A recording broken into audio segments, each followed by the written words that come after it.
Et la troisième valeur, tu parlais de l'équilibriste, évidemment, c'est l'équilibre. L'équilibre qui est un sujet que je trouve extraordinaire, sans fin, qui, quelque part, résume tout, parce que l'équilibre, c'est notre posture la plus profonde, donc c'est l'équilibre interne, c'est le principe d'interdépendance, puisqu'il y a différents équilibres qui sont constamment dans ce système de jeu de relations, c'est-à-dire que l'équilibre interne va avoir un impact sur l'équilibre relationnel, sur l'équilibre par rapport à notre environnement, etc. Et tout ça est très subtil et plein de nuances, à la fois simples et complexes. Voilà.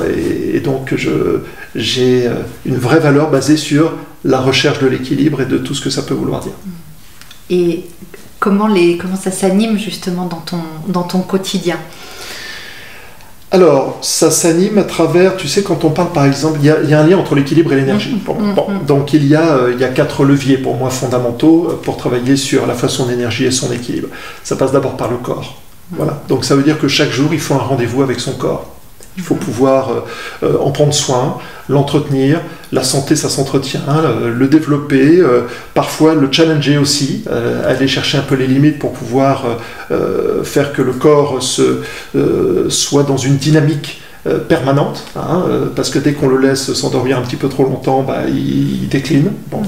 Donc il y a une forme de ritualisation avec le corps. Chaque jour, bouger ce corps, l'entretenir, le développer et en prendre soin. L'équilibre, c'est également l'équilibre mental, c'est-à-dire de faire en sorte que l'esprit soit à la fois actif pour rester alerte, pour rester curieux, mais c'est aussi savoir faire le vide de l'esprit. Donc ça passe par exemple par une pratique de méditation, de savoir avoir ce retour sur soi aussi pour s'épurer, faire une forme d'hygiène mentale, une épuration mentale aussi.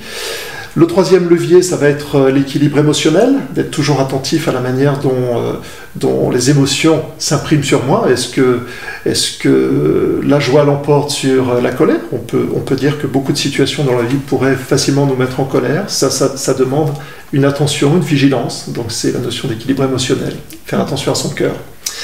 Et puis le quatrième volet de l'équilibre, c'est l'équilibre spirituel au sens l'équilibre de l'âme, être attentif à cette dimension-là. Je pense que c'est la plus belle partie de nous-mêmes, c'est celle qui nous transcende et elle a aussi besoin qu'on s'en occupe. L'équilibre âme, corps, esprit, émotion. Exactement, on retrouve ces 4 niveaux, tout à fait.